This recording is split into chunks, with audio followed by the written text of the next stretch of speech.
Welcome to the Meredith Taylor Show. Meredith is a former Division I SEC college golfer and is now the owner of McKellar Enterprises. Join the conversations with Meredith and other notable guests covering sports, leadership, personal growth, and so much more.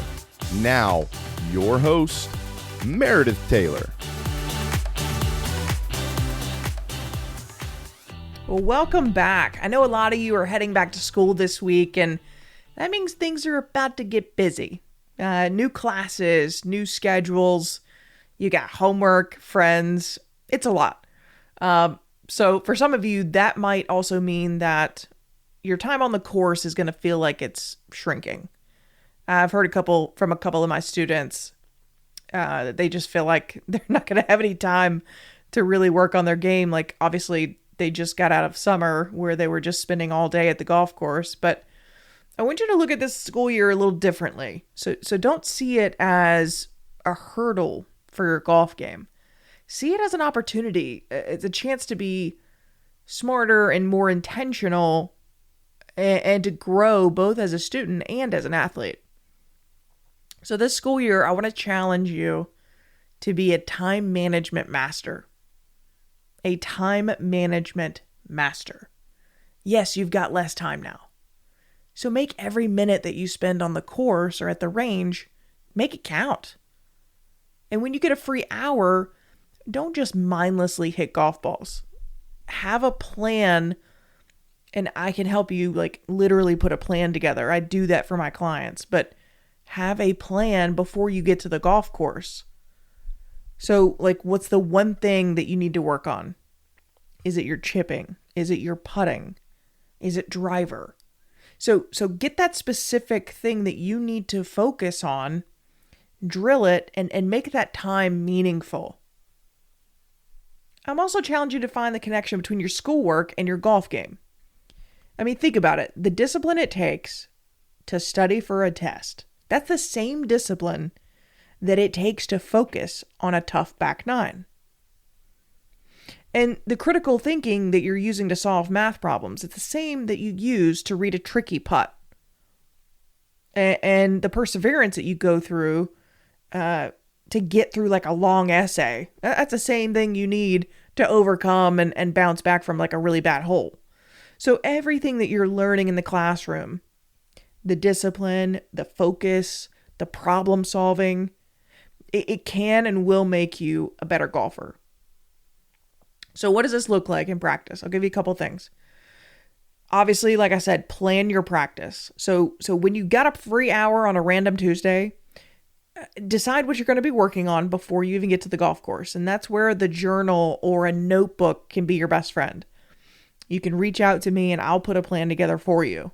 If you're Tuesday through Friday or whatever it is, we can break it up and do a split of long game, short game, bunkers, putting, and we can break it up to where it's not so monotonous and you can kind of mix it up throughout the week and still get some quality sessions in after school.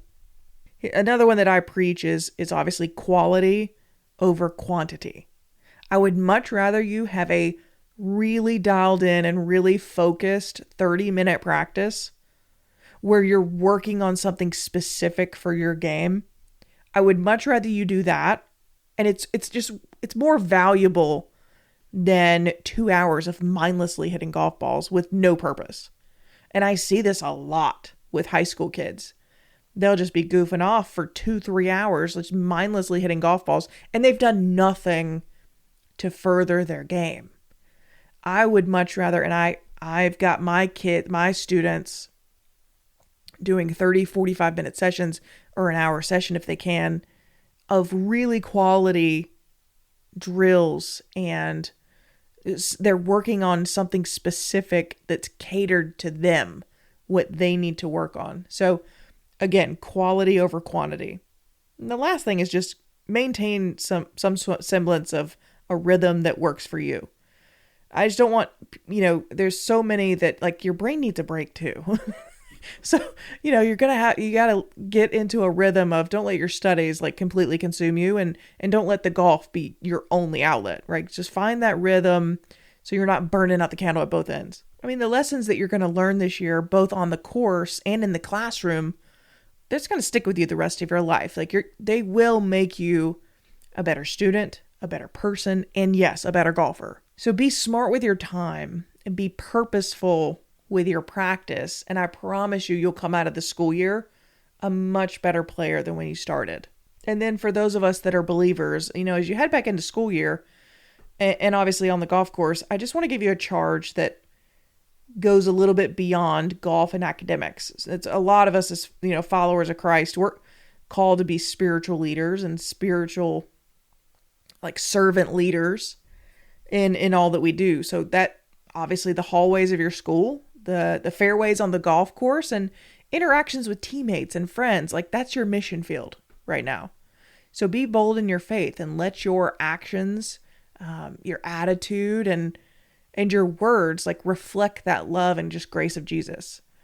I want you to serve those around you, whether that is carrying somebody's bag or encouraging a teammate who is struggling. Simply just be a listening ear. Just let your light shine and so others may see your good deeds and give glory to God. So it's not just about winning a trophy or winning the match, or it's more about winning souls and making a lasting impact for the kingdom. And I want to leave you with a couple verses. I'd love for you to just carry this with you this year. The first one, it's Proverbs 3:5-6. It says, "Trust in the Lord with all your heart and lean not on your own understanding. In all your ways acknowledge him, and he will direct your path." And this verse is a fantastic reminder that when things get tough, whether it's a challenging round of golf, if it's a difficult class, or, you're in a tough social situation, like you don't have to figure it out all on your own. Trust that God has a plan, and that if you seek him in all you do, he will guide you. The second one is Colossians 3:23-24. "Whatever you do, work at it with all your heart as working for the Lord. You will receive an inheritance from the Lord as a reward." I mean, it's the Lord you are serving. And this is the ultimate perspective shift. Like when you're in the classroom, you're on the golf course. Again, if you're like interacting with your friends and your family, just remember that you're doing it not for the grade or the trophy or somebody's approval. You're doing it for the Lord. Like this mindset will elevate your work ethic. It will elevate your attitude and elevate your effort to a level that is truly set apart. So I just encourage you to write these down, keep them in your golf bag or in a notebook, and like let them be your anchors throughout the year and just remind you of the greater purpose behind everything that you do.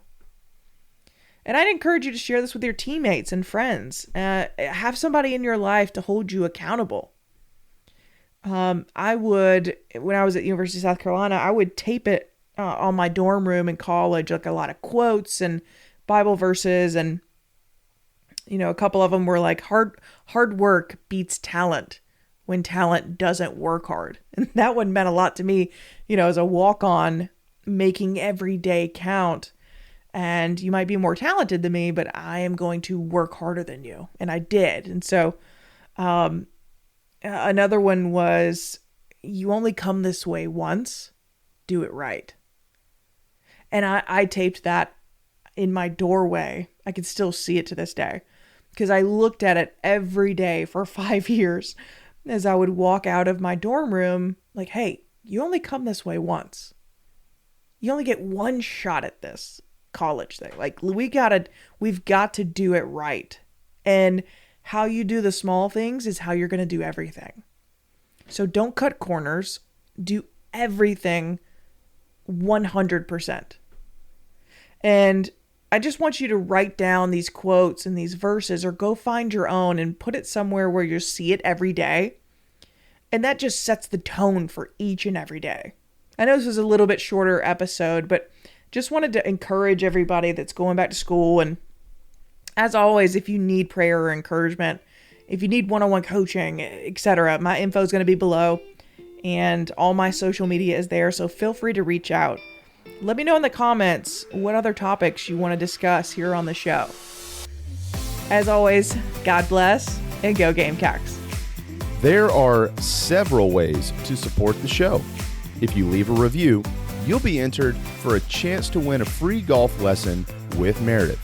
Follow Meredith's social media for giveaway details. And to give a donation, you can click the support link in the show notes. We hope you enjoyed this episode.